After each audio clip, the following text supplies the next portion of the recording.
Good afternoon, everyone. Welcome to another fabulous Raw Awards breakout session. I'm super thrilled to have a branding expert here with me today from the company Musubi Black, who have offices in both Tokyo and Melbourne, the fabulous Simon Morris. Simon, how are you?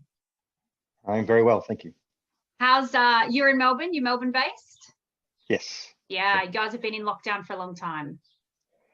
Yes, down here in Mexico, it's been we've been stuck in a little bubble, which has been interesting. It's put pressure on how do we communicate with our clients and how do we maintain some level of business continuity, and it's been illuminating. It's shown how um, how willing people are to adapt, and the relationship between how they wish to lead through this process and their brand is quite it's quite interesting. Often there'll be those that will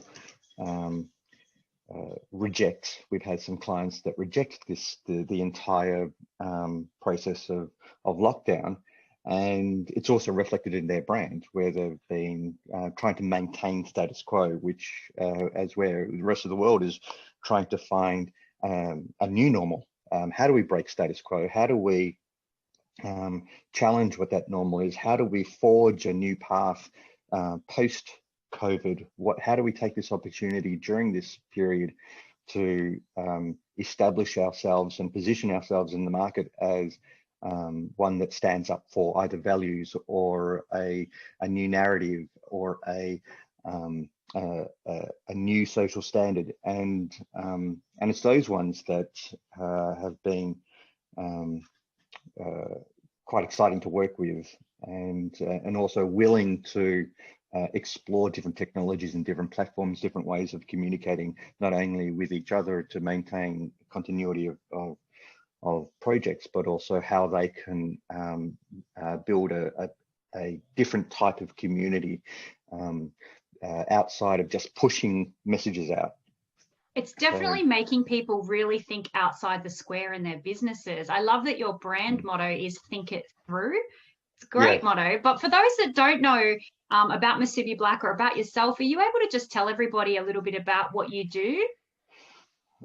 It's like an interview question. It is. It's a serious question. Tell me about yourself. So I've been in the world of brand for 27 years. I created the brand for Australia Open and Tennis Australia, not the current one, the one 20 odd years ago, as well as Telstra. Worked on the NAB brand, worked on a lot of these big brands internationally. I worked on Citibank in New York. In New Zealand, I created the Z Energy brand and rolled that across 180 petrol stations. Z Energy is the largest corporation in New Zealand that bought the Shell petrol network. So I've worked on these big projects, and through it, there was a lot of gaps, a lot of failing through the process of design, and the way how and the value that clients received. And so Musubi was created because from a very young age, since I was 5, I've always looked to Japanese design as an answer, as a way of resolving issues. And the Japanese are great at being able to blend the physical world with a human world with an abstract world. And brand is an abstract thing.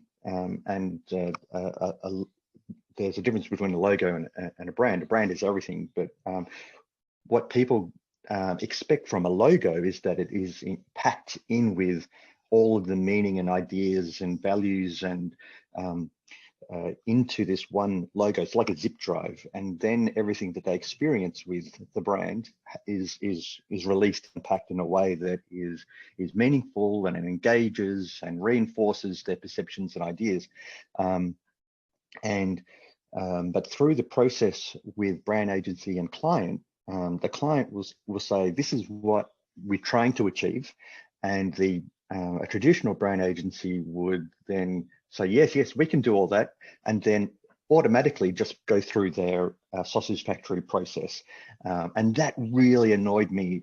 It pissed me off, quite frankly, that so many clients weren't getting the best out of the creative process because the traditional brand agency is in service for its shareholders and profit making and all that kind of stuff. There's nothing wrong with making profit, but the attention is focused inwardly. So the Japanese are focused on the external. You see it in their language, the way how they say hello to you.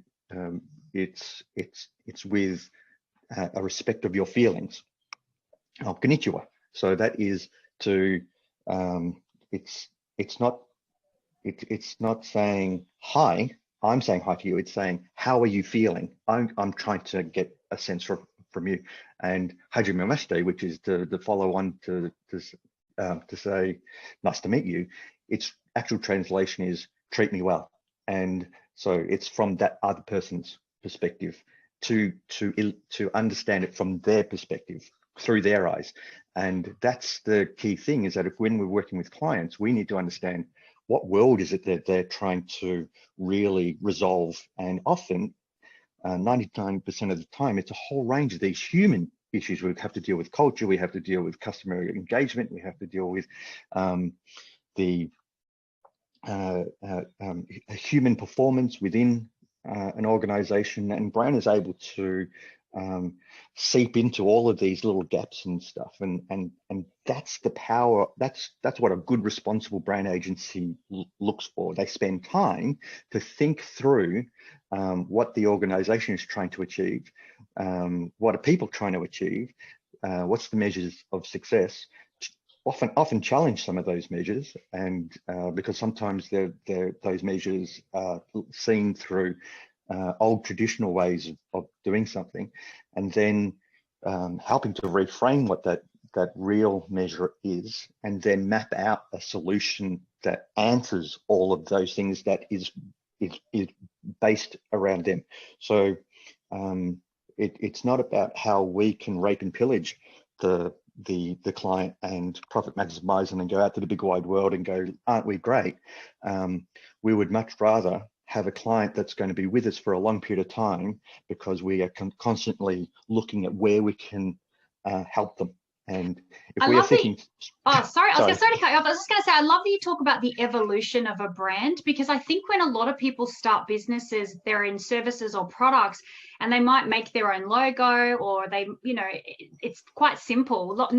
It's very different to having foresight for your brand. But I'd love to know, is there any rules on whether or not, when you're a startup, can you change your logo? Can you evolve your brand? Or should you just stay safe? I think people get a little bit nervous about changing branding colors or rebranding, but it is such an important part of your business, right? So not having it right and just sticking with what you started can also be really detrimental in the long term, in order to really set yourself apart in such a huge market space.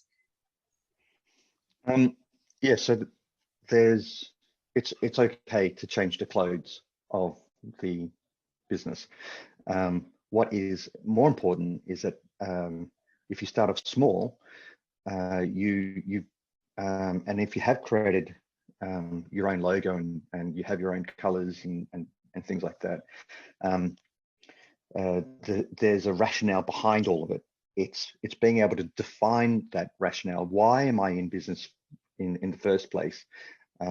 What is it that, and then to work hard at fencing in the rules of the business. I will never work with a person that is of a certain type, or I will only ever invest in materials or ingredients or products that are the absolute best and they're ethically sourced and things like that.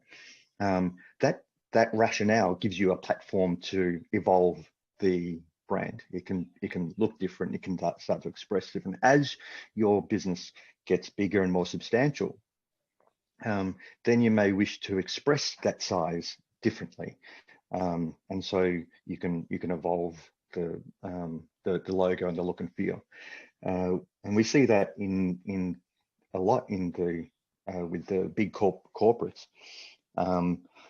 One of the great things about this COVID lockdown process has been that a lot of these big businesses are realizing that their strength is actually a weakness. They're too big and too slow, as where smaller businesses are far more nimble, and they can respond to market changes far more effectively. So that means not being scared to change your logo and your look and feel or your messaging, because you want to be able to take advantage of these new market forces. What do you think the biggest mistake is that people make when they're looking at their own branding? Well, there's three things. One is that they tend to fall in love with it. It is an asset.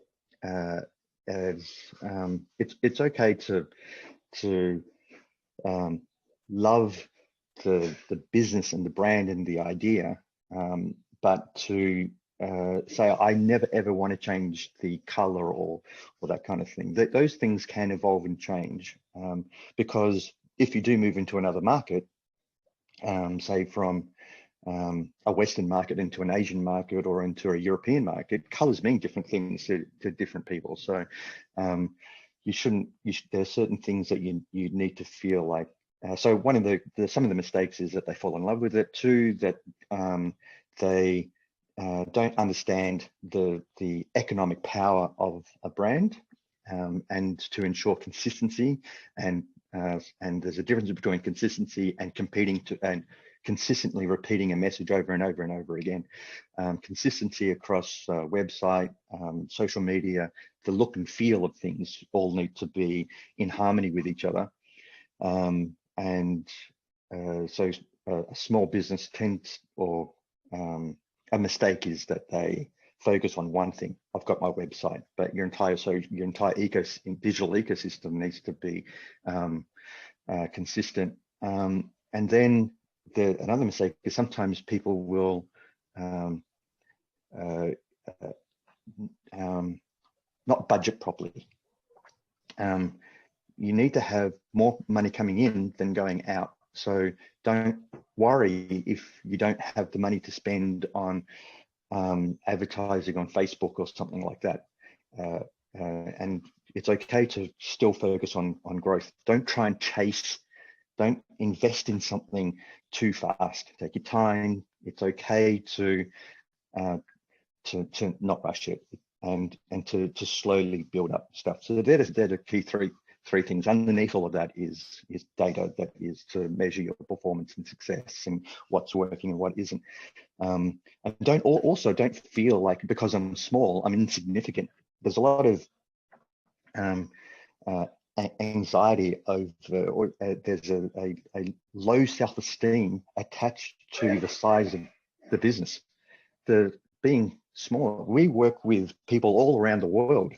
People in Germany and in Scotland and States and in Switzerland, and they're smaller businesses, but we pull them all together behind a client, and we then have this powerhouse of ideas and people, and that's at the end of the day, it's people doing business with people. And you're right, McDonald's started with one store, right? So, and look at them now. You don't have to be the biggest in the field. I think that's a great tip. But I love, Simon, that you touched on something I think that's really important in branding that businesses overlook a lot is colors that translate in different territories. And I learned that about dealing with China, that some of the colors that I thought were my best colors selling here, and we went into China's market and we thought they'll be the best colors, but there's a real some colors mean prosperity, but some also mean not so prosperous. So that was a real learning curve for me, because I never understood that a color can be offensive. Color for something, they will never wear it because it doesn't bring prosperity and luck and good things. So can you, is it okay then to, I guess, change your branding for a new territory? Or are you better off sort of doing the whole brand changeover to be consistent? It's good to have a plan from the beginning that I'm at some point I want to move into an Asian country, or if you have a business where it's promoting a product that you can distribute. Let's say it's a beauty product.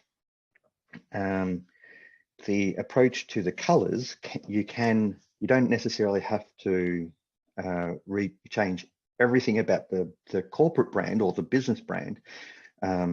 If the Asian marketplace is only really going to see the product brand, so that becomes an area where you can test ideas and change colors and brands and things like that. That's the window to the business. So you don't have to focus on the rest of the branding. So colors so white means death in Chinese, and there's yellow and a series of other colors that you'd really need to avoid. But in Chinese, not dissimilar to Japanese, there's these hierarchy of colors. And once you understand that hierarchy, you can then look at how you apply. So I did a program in China for Colgate because they were losing to Sensodyne, and Sensodyne was one of the products that people would showcase in their bathroom, but they wouldn't with Colgate. And Colgate was going, yeah, we've got all the colors. And it's going, yeah, sure. But there's one color you don't have, which Sensodyne has, which is gold. And so the product performance is not really any different. It's toothpaste, for crying out loud. The wording and all that kind of stuff is Colgate and Sensodyne is not. It has very little meaning, but it has this nice gold element, so they will put it on a shelf, and not too dissimilar to how some Japanese and Chinese businessmen would have a Mont Blanc pen, so you can see the little white symbol. So you need to be able to understand this hierarchy of their colors to then look at where you can adjust your color palette. It doesn't have to be at the brand level, it can be at a product level. Yeah, I love that advice. I think it's great. And I think the takeaway there is that you don't necessarily have to change your entire branding for your company, but be really mindful of the markets that you potentially want to export to and do your research, I think, because that you're right. It's definitely eye-opening once you start dabbling, and you don't want to go in there with the wrong color products because they'll never sell. So really clever. Sometimes if you have a distributor in China, they will advise, good distributors, they will advise you. If you are having products manufactured in China and then they have a drop shipping facility, the Chinese aren't going to be very forthcoming to help you too much. But if you ask them, they will more than happy to say, look, I'm not a big fan of this color or that color, or the way how you've the relationship of.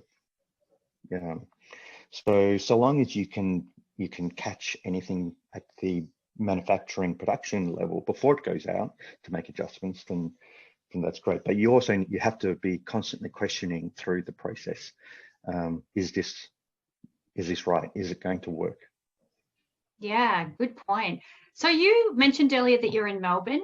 You've got an office in Tokyo as well. So you're obviously facing some pretty big challenges this year in, I guess, doing business as usual. But in your industry, sort of as an overall, what do you think some of the biggest challenges are in branding right now? And what are you sort of doing to sort of overcome those challenges for yourself in your own business? Well, biggest challenges is that there is a shift in relevance. A lot of the big box brand agencies are starting to realize that their business model is broken. Some of them are going into administration Some of them are scaling down, and we are a people business, and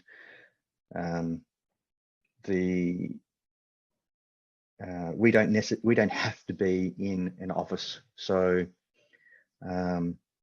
so one of the biggest challenges is dealing with landlords and the amount of rent that you pay. We're realizing that we don't need an office. So we've downsized our office from something that's kind of flashy to something that is less flashy. It's still a cool space.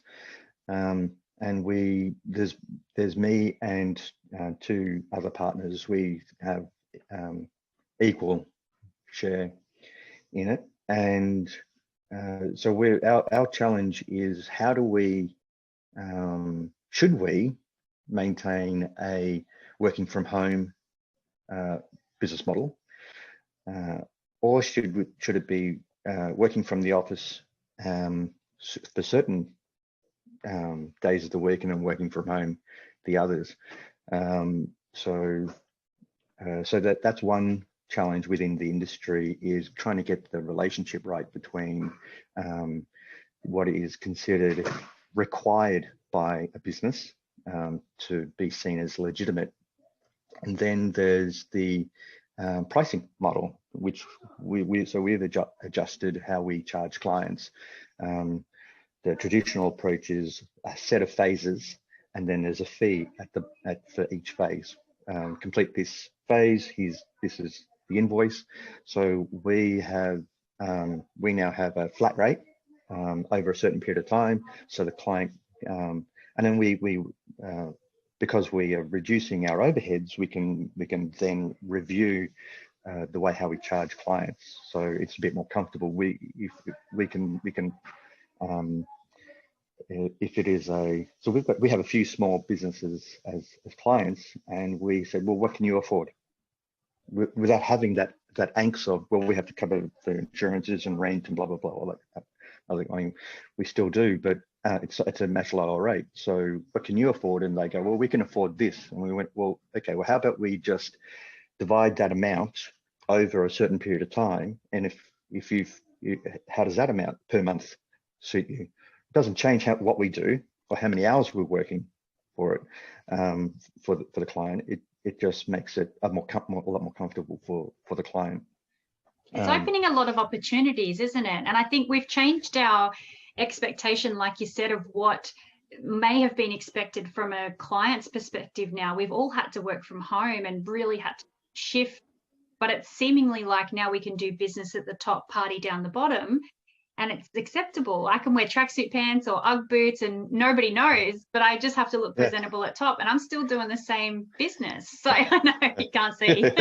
Yeah. But that's the thing. I think, like you said, it's great that you've been able to look at that opportunity and think, okay, well, how can we make the most of this? We can reduce our overheads. We can offer our clients a better opportunity to work with us at a price that works for them. I think that's such an, you're working on the opportunities that are right here, right now. I think a lot of people are still not sure what they're going to do with leases and things, and might be a little bit, scared to, I guess, downgrade for the fear of not looking as kind of slick or professional. But, the Zoom background's working for everybody that I'm dealing with and interviewing, they're in their bedrooms or they're at home, and it doesn't really change much, does it? So no, in fact, people are celebrating it more, because you're starting to get to see a level of transparency. I can see you as the person in the environment that is you, and that's really cool. I love the fact that being genuine with yourself, with others, is fantastic. It's almost like people have had the facade taken away. It's not the suit and tie and the fancy office anymore. It's them. They might still have the suit and tie, but they're at home, and you're right, it gives you a much better indication of who you're doing business with, which I actually really like, because I think you get the best out of people, or you see the best in people or the worst in people when they're just themselves. There's no kind of, you don't walk into a big shiny office and have an expectation and then meet the person and are wowed by that. You talk to someone and you think, I don't know about you, there's something a bit off, or I think you're awesome, you've got great, great connections. So yeah, I actually like that about COVID. I think it's unearthed a little bit of the authenticity in people. So can't hide anymore from doesn't matter about the big 37 floor office building. That's right. Exactly. You're at home in your pajamas, just like everyone else. We refuse to work with toxic people, and I've spent years in that environment, and the service suffers. Our brains should be thinking about all of the problems and challenges and issues that the business and people have, and how do we find a solution to this client problem, not sitting there spending our time thinking about the toxicity of that relationship and what are they going to do, and on all that. We shouldn't be worried about that. So we would much rather, it doesn't matter how much money a potential client is willing to give us. If you're a toxic person, we refuse to. We're more than happy to point you to heaps of other people that are willing to sacrifice their values for money. And that's what the level of transparency provides. Is you're right, is that you get to see you're pulling back that curtain, and you get to see them in a natural state, and that's brilliant. And then it makes the decision to whether we want to work with that person a lot easier. It's great that you have that as a non-negotiable in your business. I think it's really hard to sometimes set those boundaries within your own business, particularly when you're a startup and you're looking for cash flow and opportunities. It's very easy to take the shiny carrot and work with someone that is not right for your business or your brand in the hopes that it'll just level you up. It's a nice thing to be able to say, you're not right for my business and I'm not working with you. And I've definitely done that in businesses for myself too. And it's hard and it's scary, and sometimes there's negative pushback, and you take that, but it's much better to be working on your own brand, your own business, and working with people that are right for your brand and your business. Do you have any advice, Simon, around how to, I guess it's hard we have businesses that are really well established this year in the Raw Awards. We also have businesses that are in startup. Do you have any advice for those businesses in startup on how to kind of weed out any of those people that might be those sort of snake oil salesmen? Is there any kind of advice you can give around that? You've been in your business for a lot of years, so you'd be able to smell them really quickly now. But for somebody that's in startup or even in their first few years, sometimes you get down that rabbit hole and then it's like, oh God, they're awful. They're making me do things I didn't want to do, or my business is going a different direction. Is there a way to kind of filter them out? Is there a trick, do you think, or a tip around that? Firstly, being able to, by saying no to the types of people you don't want to work with, it might feel a little scary, but it's far more beneficial. Yes, we are a human to human, even with small businesses, but there's also packets of time. So throughout the year, you might have a period where things are a little bit tight, and then somebody comes along and the temptation is to take the money, but it's okay to say no, because after that, the chances of working with somebody that has a match in ethics and morals and values,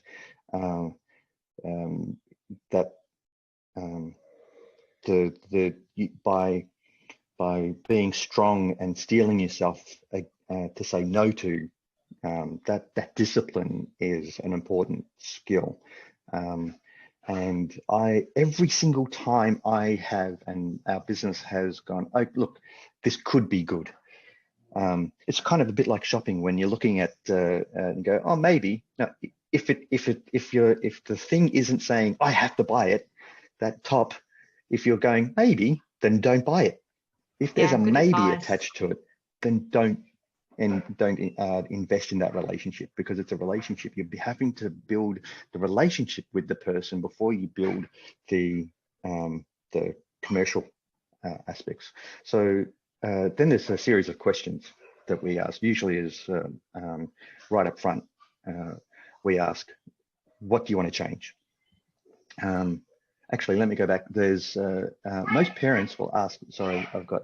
That's kids. okay. All the judges have had wives and kids and dogs and cats. It's been great. So don't stress. We don't care about the polished and the professional. It's just about the raw and the honest and the passion. So you're all good.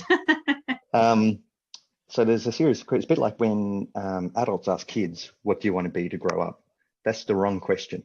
It's what do you want to change in the world? And because kids growing up we shouldn't be narrowing their worth to a job. And so the same thing is with a business. We don't want to narrow their value to just a product or a service that they're delivering out into the marketplace. So what do you want to change in the world? Once we are able to, and the answer, we get two key answers. I don't know, or which can be good, or it's they're clear on what they want to change. I want to change this, this, and this. They're the people that we tend to work with the most because they've been thinking about all of these issues and challenges, and something has to change. Usually, those people that want to change something, they have a focus on social good. And those people that I'm not too sure are scared about the question because they don't want to challenge status quo. So what do you want to change in the world is one question. The next question is that do you realize that this is going to be a lot of work between us? We're not going to be rushing through this process. It's going to take time. This relationship is going to be, so it's a soft pushback to them. But it's also a work between us, between me and the client. We are going to be wrestling with some big issues and challenges, financially, culturally, operationally. So we'll be on the phone talking about stuff. It's going to be work. You know, you're not just giving us money. We're going to disappear and come up with some pretty pictures, and then that's it. That's how it used to be. So do you realize that this is going to be a lot of work? And then we ask about the scope, and what is the thing that you want changed, and about the actual scope. And often it'll be, oh, we need a new website and things like that. And then we can go, well, is it really that? So it's just a question that allows us to start to question where they are putting where they think the issue and problem is. It's like qualifying your customer almost, isn't it? So it's almost like you're in those questions that you're asking, you're sort of qualifying whether your customer's actually ready to go down this pathway with you and actually really put the work in. Because most people, I think, not most, but some people when they start business think it's going to be easy, think it's just, it's a solution, and it's not. I think business is you're constantly evolving and constantly having to put work in. And I think the people that play it safe or don't go back to those questions like, are you prepared to work in this business?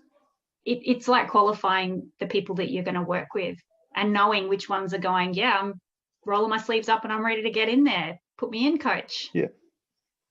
Yeah, exactly. And part of it is to coach. We are coaching them. We're coaching them on, we are transferring knowledge from us to them.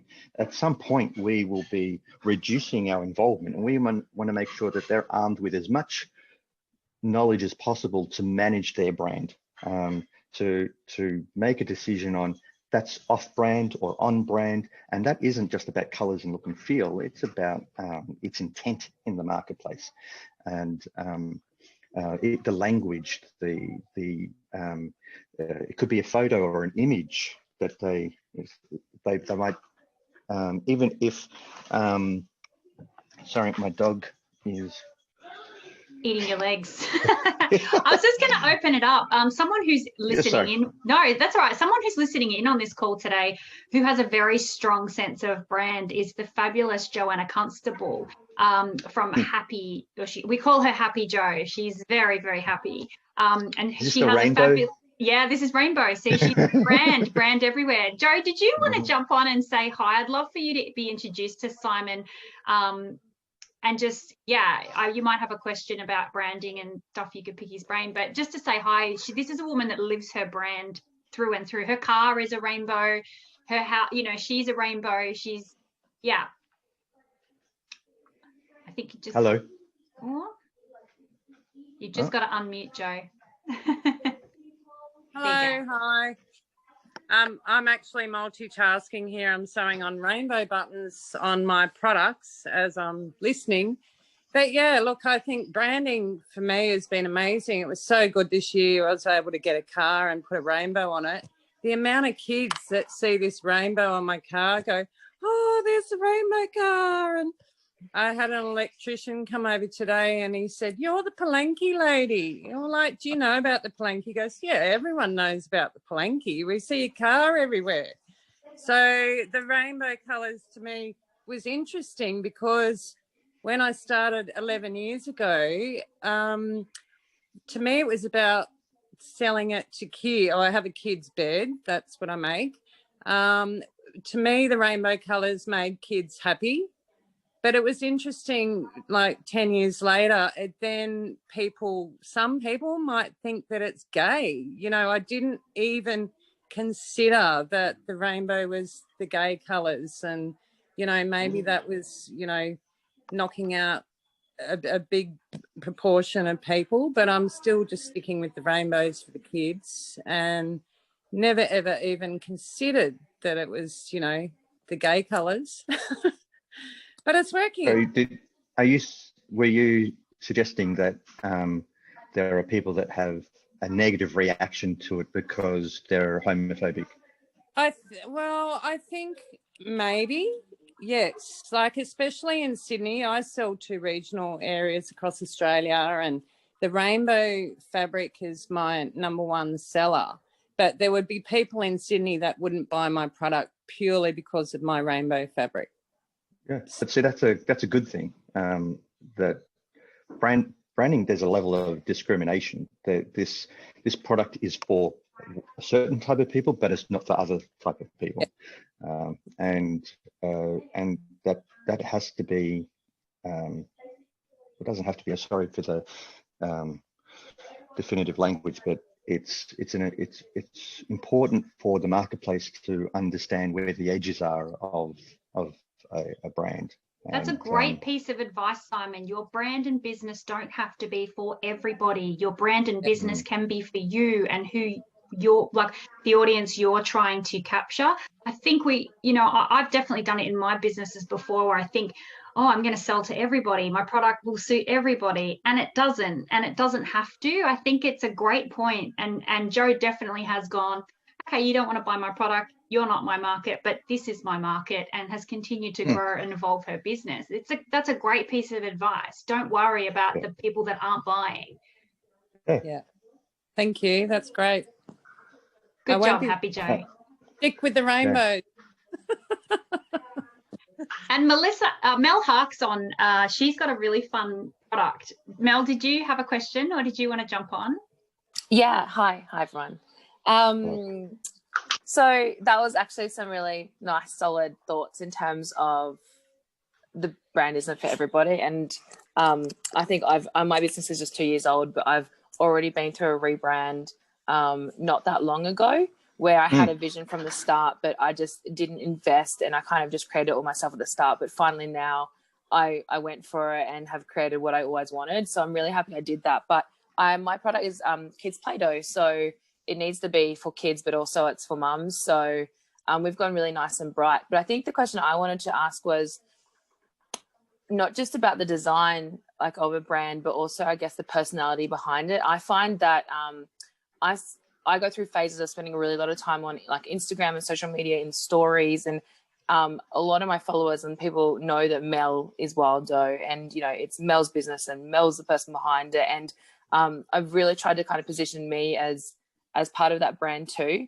But I think as I'm growing quickly at the moment, my business is going into different markets. I'm starting to feel like maybe I shouldn't have put myself so much at the forefront, because maybe I'm just appearing like this little small business, and I don't know, I'm wondering if I should be playing harder in the fake it till you make it sort of space. And yeah, I don't know, what sort of thoughts do you have just around that, I guess, and about having maybe not my face behind it all, but in the socials and behind the scenes, and you know, being sharing a lot, and how that can help or affect your brand. Yeah, being the face of a, and apologies for the noise in the background, my dog is eating a yogurt packet. Love it. He sounds like he's having fun. Yeah. Being the face of actually, there's a deeper thing here. There's anxiety over the size of the business that has to get thrown out. There's the relationship between size of business and worth is it shouldn't be connected. It's like seeing somebody that is driving around in an expensive car and going into a big beautiful office, and you think that there's meritocracy applied to that success. He could be in deep debt. He could be completely, I'm assuming I'm thinking of a big fat old guy, but the person could be in debt, unhappy, and there's the definition of success isn't based on the size of the business.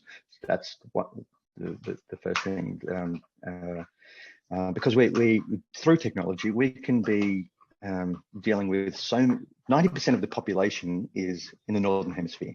So through technology, we're lucky in 2020 and 2021 that we have access to technology to communicate with so many different people around the world, and we can choose to pick the types of people we want to do business with. With a product like Play-Doh, first thing I would want to do is eat it because I'm a big kid. But it's a great, wonderful, playful product, and you've got a great, big, happy, smiley face. You shouldn't ever think that that your face and personality should ever be divorced from the product at any point. When I do get bigger, should I be sitting further back? It's more about the relation. At what point do I introduce my face? So you're managing your face and your personality, and you as a I was trying to get someone's attention to get the dog. You make a great point though, Simon, because I would say that even some of the biggest brands that we have in the world, Facebook, you know who runs it. He's not shy about it. So you're really right. And Mel, you're gorgeous. So every time you do get on your social media, I think it brings a lot of heart to your brand and business. And that, I think, is what sets you apart from your competitors. Exactly. Because you got to look at it from a business point of view, that your business can be copied in every single way: color, style, smell, design, the whole lot. But the one thing they'll never catch you on is you. So I think keep putting yourself out there. Don't worry about what other people think or appearing to be small. I think Simon's advice is good. Don't ever be afraid to just put yourself out there and be the face of your brand and your business. It's only going to leverage you in future, because you'll have a solid reputation then of having built a really successful business too. So and it's okay not for your external reputation or image to only be happy smiley faces. It's okay to you could do a whole series of videos where you are talking through things that are tangential to the product, and these are some issues that we've faced as a business. This is the issues I face as a person. And if your child is growing up and going through some teenage years, we have a client that is based in Brisbane, that her name's Sonia McDonald. Do you know Sonia Dean? I'm not sure. I'm very bad with names, but I'm great with faces. I just never remember where I know you from, but I'm terrible with names. My husband always saves me when we see people. So yeah. I'll say maybe I know her. So she has a daughter that went through severe bullying and depression, and the daughter started to cut herself and tried to attempt suicide. And instead of hiding that from her story, she brought it out. Mary. Sorry, sumimasen means excuse me. It's a humble. So you learn something new every day. Yep. So by exposing that, there were certain types of leaders that gravitated to her very, very quickly, and they went, "Oh my God, I'm a CEO of a big organization, and my son is going through the same issues and challenges." And so you don't have to be one-dimensional with the market. By having different dimensions means that you are able to connect on a deeper emotional level, and shouldn't be used as a tool. It should just be genuine at that moment when you're going through something. Think whether actually this could be something that's worth sharing. Yeah, I love that advice. The very first public expo that I ever did was in Adelaide, and it was at the Pregnancy Baby Children's Expo. And I remember being so sick when I arrived that I had a total breakdown on my stand. And I actually filmed myself and put it out. I had at that stage about 30,000 people on our Facebook page.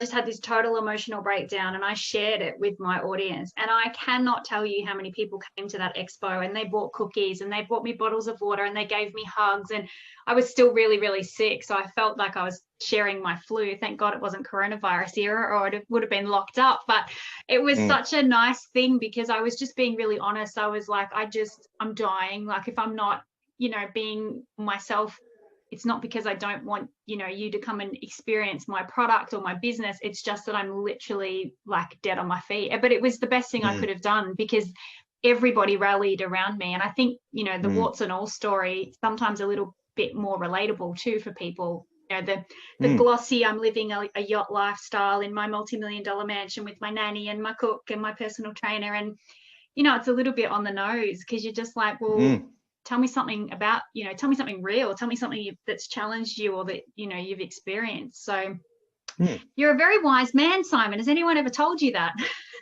No. You know your industry well. I wanted to wrap it up, but I just wanted to say thank you so much for your time today and all of that insight into branding and just, the flexibility. I'll definitely share all of the links with the group as well, so people can get in contact with you and reach out if they're looking for some branding advice. I know you run, an hourly session where people could maybe just do an hourly session and get some clarity around their brand and ideas about how that you could work together. Thank you for being a judge this year. I know the judges had such a hard time in judging, and I really appreciate your time. I haven't told anybody who's judged what categories, but the top 5 are being announced today. So I know everybody's really excited about that. I just, as a final thought, I'd love for you to just give any feedback or advice from being a judge this year on something that people could work on for next year if they don't make the top 5. Is there any advice around that? Or you might have seen something that people missed when they were doing their applications, or just some general advice? Well, firstly, I've judged in the past, and most, especially around design and the organisation that creates the awards has never been. You've provided video links. There's questions and answers, and there's a sheet that you can fill in for yourself as the judge, and to then fill in to give back to you. The amount of information and support that is supplied to make judging easier is it was world class compared to what organizations that are meant to be world class. You were better than them. Oh, that's so nice. Thank you. I really was, I really tried to do it this year. We had last year, and I wanted to do things differently this year. So I really appreciate that, because I have worked really hard on the back end. But I mean, you judges make it really. You can see it. Yeah, thank you. You judges make it really great for me, because I keep saying to everybody, I have nothing to do with the judging. I have no input. I don't tell anybody anything. I literally just hand it over, and then you guys do your thing. So. But I really appreciate your input. Your feedback is going to be invaluable for those that get the feedback this year too. I think, you know. So within my category, there those that didn't make it into even the top 3. There is there's 5 things, which is make sure that you spend time, you allow yourself a dedicated 1 week on your application. Put aside that time and just focus on it. And that means so that during that week, you spend the first 3 days getting all of the information, answering the questions, and then 4 days focused on how do I present it to the judges, whether that's through video, whether it's through doing a nice presentation, or a combination of the two. So the judges are looking for, I was looking for the ability to be able to answer the question with logic, clarity, and is there an extra piece that you can add to the question. I'm not going to. You can't give away too much. That's right. And then, and then there's, and then through that process, you should be checking for spelling and grammar and all of those, basic little simple things, because they could be the 1% that knocks you out. When somebody has everything perfect and the spelling and grammar is right, and if yours is perfect but your spelling and grammar isn't, then that drops you down. So it's your constant, if you spend a week focused on it, then you spend a day just reviewing and reviewing and reviewing. In design, it's called refine, and you're always having to go over something. And so there's the answering questions with some clarity and power, and that means how can I, if I'm waffling or if I'm speaking in the language that is within the industry that I'm in, how can I rephrase that question that is to somebody doesn't know me, doesn't know my industry, and how do I make it simple? So there's a you can say something in that is within the industry, but then try and summarize it up in a way that is for the dumb person. That's not to say that the judges are dumb, but you're just being able to articulate it in a way that is summarized nicely. Yeah, clear, concise, and check the grammar. Love it. Yep. Thank you so much again, Simon, for your time today. I can't tell you how appreciative I am of all of those tips and the tricks and the insight into branding and just your honesty, and like, you clearly love what you do too. You've been doing it for such a long time. So I will definitely share all of your links so people can connect with you. But what's the easiest way, I guess, for people? Email, website, messenger, Facebook, all of the above? I'll make sure I share it all. Email's much better. I shut down our LinkedIn. We were on it for ages, and the amount of time I was spending on LinkedIn, hours a day on LinkedIn for nothing, not like one opening lead, a can of worms. Yeah, and it became like Twitter businesses, and I was investing all of this time and effort on LinkedIn and not so much on Facebook, and now we've gone back to Facebook, but email is a much better way to contact me. But yeah, I don't want people to feel obliged to contact me or anything. It's we're a pretty down to earth type of business, and we're more than happy to share and offer any kind of help and support. I mean, we'll just support because we would like to support other people, but the people don't have to feel like I should contact us just because it's come Not through at all. this I thing. think I just want to thank you again for the support you've given Raw Success this year, taking it on face value and really like putting lots of time and dedication and you know, just a lot of your expertise back. I really appreciate it. Thank you again so much for your time. Sorry. This has been an amazing session, Simon, and I'm sure lots of people will watch this on the replay and it'll just help them understand their brands, where they're going. And I really appreciate it. You can go play with your dog now. Have a fabulous Friday afternoon.